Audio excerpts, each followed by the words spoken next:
ආයිබෝවන් gym එකේදී අර කටින් කට යන කතා ටිකක් පැත්තකින් තියමු. අද අපි බලන්න යන්නේ ඇත්තටම මසල්ස් හැදෙන එක පිටිපස්සේ තියෙන විද්‍යාව. ඒ කියන්නේ හයිපර්ට්‍රොෆි කියන දේ ගැන ගැඹුරින්ව කතා කරමු. ඉතින් මේක තමයි ප්‍රශ්නේ.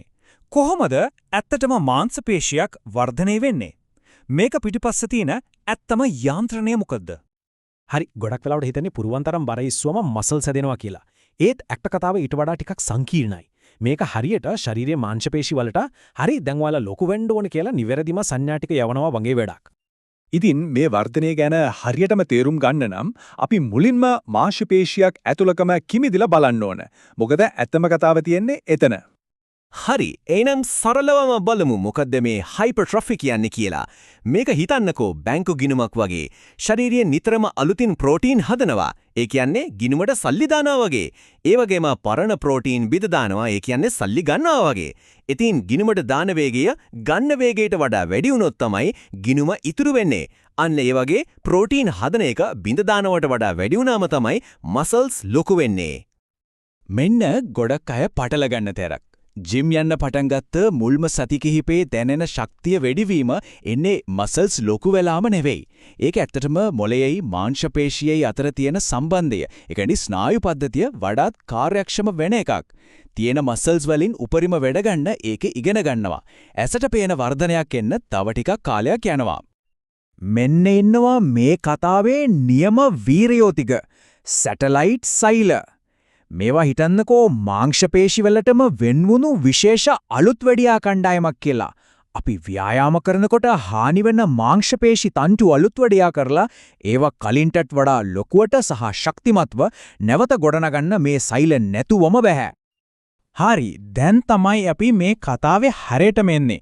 මාංශපේශියකට වර්ධනය වෙන්න කියලා අනදෙන ප්‍රධාන සංඥා එම නැත්තම් ප්‍රේරක තුනක් තියෙනවා. අපි බලමු මොනවද කියලා. පළවෙනි සහ සමහර විට වැදගත්ම දේ තමයි යාන්ත්‍රික ආතතිය.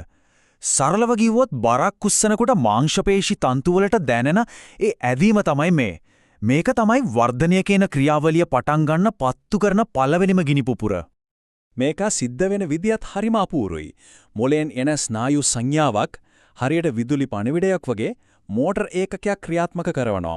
එතකොට ඒකට සම්බන්ධ මාංශපේශී තන්තු හැකිලිලා අර අපි කතා කරපු යාන්ත්‍රික ආතතිය නිර්මාණය වෙන්නේ අන්න ඒ විදියට. දෙවනි ප්‍රේරකය තමයි පරිවෘත්ති ආතතිය. මේකනම් ජිම් යන ඕනම කෙනෙක්ට හොඳටම පුරුදු හැඟීමක්. අර ව්‍යායාමයක් කරද්දී එන පම්ප් එක. එහෙම නැත්නම් සෙට් එක අවසානයේ දැනෙන බර්න් එක. වැඩිපුර රෙප්ස් කරනකොට මසල් එක ඇතුලේ ලැක්ටේට් වගේ රසායනික ද්‍රව්‍ය එකතු වෙලා ඒකත් වර්ධනය වෙන්න කියලා දෙන තවත් සංඥාවක්. තුන්වෙනි සහ අවසාන ප්‍රේරකයේ තමයි මාංශපේශී හානිය. හැබැයි මේ නමට බය වෙන්න එපා. අපි මේ කතා කරන්නේ ඇසට පේන්නේ නැති අන්වීක්ෂ්‍ය මට්ටමේ සිදුවෙන ඊටාම කුඩා හානි ගැන. මේ කුඩා හානි වලින් තමයි ශරීරයේ අලුත් වැඩියා යාන්ත්‍රණයට මෙතන වැඩ වගයක් තියෙනවා කියලා සංඥාවක් කියන්නේ. ප්‍රතිඵලය කලින්ටත් වඩා ශක්තිමත් විශාල මාංශපේශිය. හරි. එහෙනම් අපි දැන් I කියන එකෙන් කොහොමද කියන එකට යමු. ජිම් එකේදී අපි කරන සෙට් ගාන බර ප්‍රමාණය වගේ දේවල් අර අපි කතා කරපු ප්‍රේරක තුන පාලනය කරන කන්ට්‍රෝල් පැනල් එකක් වගේ තමයි. ප්‍රධානම පාලකයක් තමයි වොලියුම් එක. ඒ කියන්නේ කරන මුළු සෙට් ගාන. පරිේෂණ වලින් පෙන්වන්නේ විදිහට සාමාන්‍යයෙන් සතියකට එක මසල් ගෲප් එකකට සෙට් 10ත් 20ත් අතර ප්‍රමාණයක් කරන එක වර්ධනය සඳහා හොඳම ඉලක්කයක්. ගොඩක් අය හිර වෙලා ඉන්න තැනක් තමයි මේ. බර ඉස්සුවත් විතරමයි මසල්ස් හැදෙන්නේ කියන එක ඇත්තක් නෙවෙයි. බර මධ්‍යම සහ සැහැල්ලු බර මේ හැම රෙප් පරාසයකින්ම මාංශපේශි වර්ධනය කරන්න පුළුවන්. රහස තමයි ඒ පරාසයෙන් අර අපි කතා කරපු විවිධ ප්‍රේරක වලට විවිධ විදියට බලපෑම් කරන්න පුළුවන් වීම. ඕනෑම ව්‍යායාමයක කොටස් දෙකක් තියෙනවනේ. බර උස්සන කොටසයි ඒ බර පාලනයකින් පහත් කරන කොටසයි. ගොඩක් වෙලාවට අවධානය යන්නේ උස්සන එකට විතරයි. හැබැයි වර්ධනයට නම් අර බර පාලනයෙන් පහත් කරන කොටස ඒ කියන්නේ විකේන්ද්‍රීය කොටස අතිශයින්ම වැදගත්. මොකද වැඩිම මාංශපේශි හානියක් ඇති කරලා ප්‍රබල වර්ධන සංඥාවක් යවන්නේ ඒකෙන්. සෙට් දෙකක් අතර ගන්න විවේකයේ නිකන්ම නාස්ති කරන කාලයක් නෙවෙයි. ඒකත් වර්ධනයට යොදා ගන්න පුළුවන් මෙවලමක්. තත්පර 60ක් වගේ කෙටි විවේක වලින් පරිවර්තීය ආතතිය වැඩි කරගන්න පුළුවන්.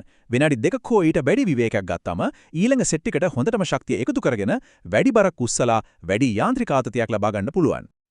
හොඳම ප්‍රතිඵල ගන්න නම් එකම දේ කරලා හරියන්නේ නැහැ. හරියට මූර්තියක් නෙලනවා වගේ මාංශ පේශියක හැම පැත්තකටම හැම කෝණයකටම අවධානය දෙන්න ඕන. ලොකු සංකීර්ණ ව්‍යායාම වගේම තනි මාංශ පේශියක් ඉලක්ක කරන ව්‍යායාමත් අවශ්‍යයි. වැදගත්ම දේ තමයි කරන ව්‍යායාමය හරියටම අදාළ මාංශ පේශියට දැනෙනවද කියන එක තේරුම් ගන්න එක. හරි. දැන් මේ අපි කතා කරපු විද්‍යාත්මක මූලධර්ම ඔක්කොම එකතු කරලා ඒවා එකෙක් පුද්ගලයාට ගැළපෙන විදිහට පෞද්ගලිකව යොදාගන්නේ කොහොමද කියලා බලමු. මෙන්න මේක තමයි සමහර විට මේ අම්බොහ කතාවෙන්ම තියෙන වැදගත්ම පාඩම. හැමෝටම ගැළපෙන එක හොඳම ව්‍යායාම වැඩසටහනක් කියලා දෙයක් නැහැ. මොකද හැම ශරීරයක්ම වෙනස්.